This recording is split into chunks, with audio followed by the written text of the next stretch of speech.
Xabar 24 kanali o'z ishini boshladi. Bugun dasturimizda 6000 ga yaqin migrant Rossiyadan chiqarib yuboriladi. Rossiya Davlat Dumasi Putinga o'zi xohlagan mamlakatga hujum qilishga ruxsat berdi.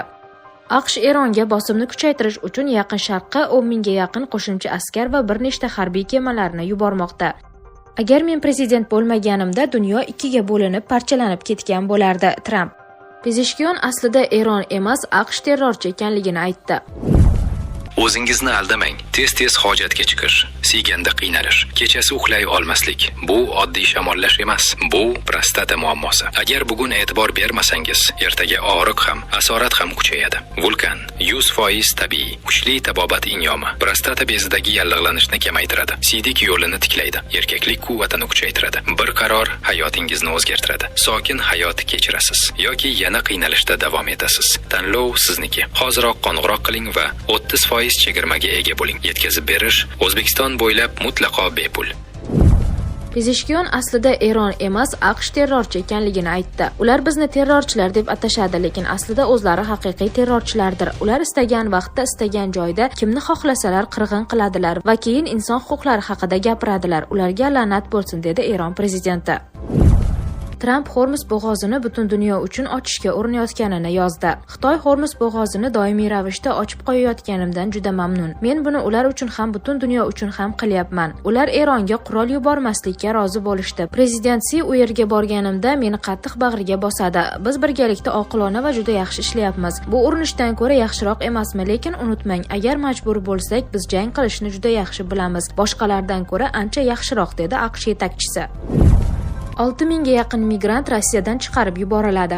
Rossiyada joriy yilning mart oyida noqonuniy migratsiyaga qarshi kurashish doirasida o'tkazilgan reydlar natijasida 6000 ga yaqin chet el fuqarosini mamlakatdan chiqarib yuborish haqida qaror qabul qilindi. Bu haqda Rossiya Ichki ishlar vazirligi rasmiy vakili Irina Volk o'zining Telegram kanalida ma'lum qildi. Qayd etilishicha, o'tkazilgan tekshiruvlar natijasida Rossiya tergovchilari tomonidan 1000 ga yaqin jinoiy ish qo'zg'atilgan. Reydlar davomida qidiruvda bo'lgan 138 nafar shaxs aniqlangan. Yana 7,7 ming nafar chet el fuqarosiga nisbatan Rossiyaga kirishni taqiqlash bo'yicha qaror qabul qilingan. Shuningdek, 48 mingta ma'muriy huquqbuzarlik holati aniqlangan. 26 ming nafardan ortiq migrant javobgarlikka tortilgan bo'lib, ularning 24 ming nafari majburiy daktiloskopiya va suratga tushish jarayonlaridan o'tkazilgan. Irina Volkning qo'shimcha qilishicha, mart oyidagi reydlar butun mamlakat bo'ylab o'tkazilib, unda Ichki ishlar vazirligi, Federal xavfsizlik xizmati va Rosgvardiya vakillari ishtirok etgan. Bu gal asosiy e'tibor transport infratuzilmasi obyektlarini tekshirishga qaratilgan. Shuningdek, reydlar bozorlar, omborxonalar, sanoat zonalari va chet elliklar yashaydigan joylarni ham qamrab olgan. Jami 130 mingtadan ortiq obyekt tekshirilgan. Tadbirlarga 60 mingga yaqin politsiyachi jalb etilgan bo'lib, samaradorlikni oshirish uchun uchuvchisiz uchish apparatlari va boshqa zamonaviy texnik vositalardan foydalanilgan. Qayd etilishicha, Ichki ishlar vazirligi ma'lumotlariga ko'ra, 2025-yilda Rossiyadan 72 ming nafar chet el fuqarosi chiqarib yuborilgan.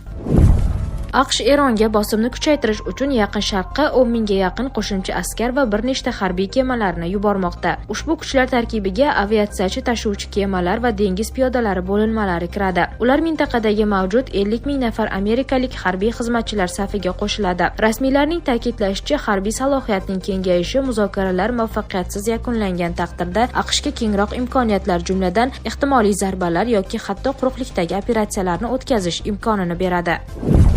Rossiya Davlat Dumasi Putinga o'zi xohlagan mamlakatga hujum qilishga ruxsat berdi. Rossiya Davlat Dumasi prezidentga rossiyaliklarga tazyiq o'tkazilayotgan mamlakatlarga qo'shin kiritish vakolatini beruvchi qonun loyihasini birinchi o'qishda qabul qilgan. Mazkur qonun loyihasi Rossiya fuqarolarining huquqlari, erkinliklari va qonuniy manfaatlarini himoya qilishga, Rossiya tashkilotlarini xorijiy noqonuniy tajovuzlardan himoya qilishga, shuningdek, tashqi yo'nalishda davom etayotgan ashaddiy russofobiya kampaniyasiga qarshi kurashishga yordam beradi, degan Davlat Dumasining Mudofaa qo'mitasi raisi Andrey Kartapalov.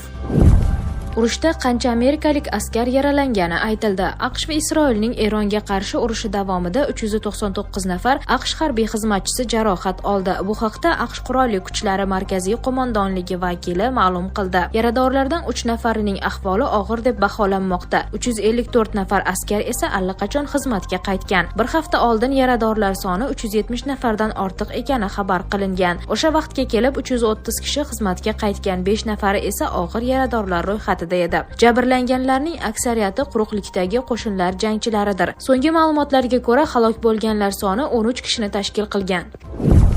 Si Jinpin Lavrov bilan uchrashuvda Rossiya bilan do'stlik aloqalarini tasdiqladi. Xitoy raisi Si Jinpin chorshanba kuni Rossiya tashqi ishlar vaziri Sergey Lavrov bilan uchrashdi. Xitoy yetakchisi ikki mamlakat bir-birini qo'llab-quvvatlash va strategik hamkorlikni chuqurlashtirish zarurligini ta'kidladi. Si Jinpinning so'zlariga ko'ra, Pekin va Moskva global janub davlatlari birdamligini himoya qilishi va ko'p qutbli dunyo tamoyillarini ilgari surishi lozim. Uchrashuvda Xitoy va Rossiya munosabatlaridagi barqarorlik yuqori baholandi. Joriy yilda Si Jinpin va Vladimir Putin o'rtasida ikki tomonlama sheriklikni yanada mustahkamlashga qaratilgan sammit o'tkazilishi kutilmoqda. Agar men prezident bo'lmaganimda dunyo ikkiga bo'linib, parchalanib ketgan bo'lardi. Tramp Amerika prezidenti Eron bilan kelishuv bo'yicha muzokaralarning qayta boshlanishiga izoh berar ekan, keyingi 2 kun ajoyib bo'lishini aytdi. U shuningdek Eron bilan 2 haftalik sulhni uzaytirishni ko'rib chiqmayotganini, chunki bu zarur bo'lmasligi mumkinligini ta'kidladi. Rossiyaning bu urushda Ukrainani mag'lub etish imkoniyati yo'q. Germaniya kansleri Merz bugun Ukraina va Germaniya mudofaa sohasida hamkorlik shartnomasini imzoladi.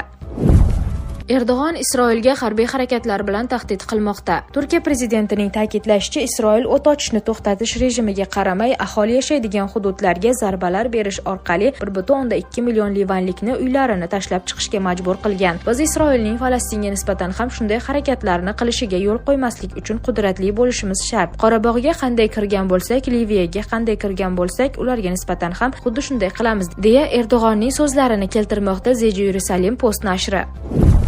Biz Yevroittifoq va NATOga to'laqonli a'zo bo'lishni istaymiz. Ukraina prezidenti Vladimir Zelenskiyning boshqa bayonotlari: aprel oyi oxiriga qadar Drujba neft quvuri ta'mirlanadi va o'z ishini qayta tiklaydi. Harbiy safarbarlik yoshiga yetmagan ukrainalik yoshlar xorijda bo'lish huquqiga ega. Ukrainani himoya qilish mas'uliyatini kuch-quvvatga ega, konstitutsiyaviy burchi bor va safarbarlik yoshidagi har bir ukrainalik o'z zimmasiga olishi shart. Mamlakatdan noqonuniy chiqib ketgan safarbarlik yoshidagi erkaklar bizning maxsus xizmatlarimiz va ular bo'lib turgan davlatlar hukumatlarining diqqat markazida bo'lishi kerak. Bizning qurolli kuchlarimiz rotatsiya uchun ularning qaytishidan umid qilmoqda. Jangchilarimiz temirdan emas.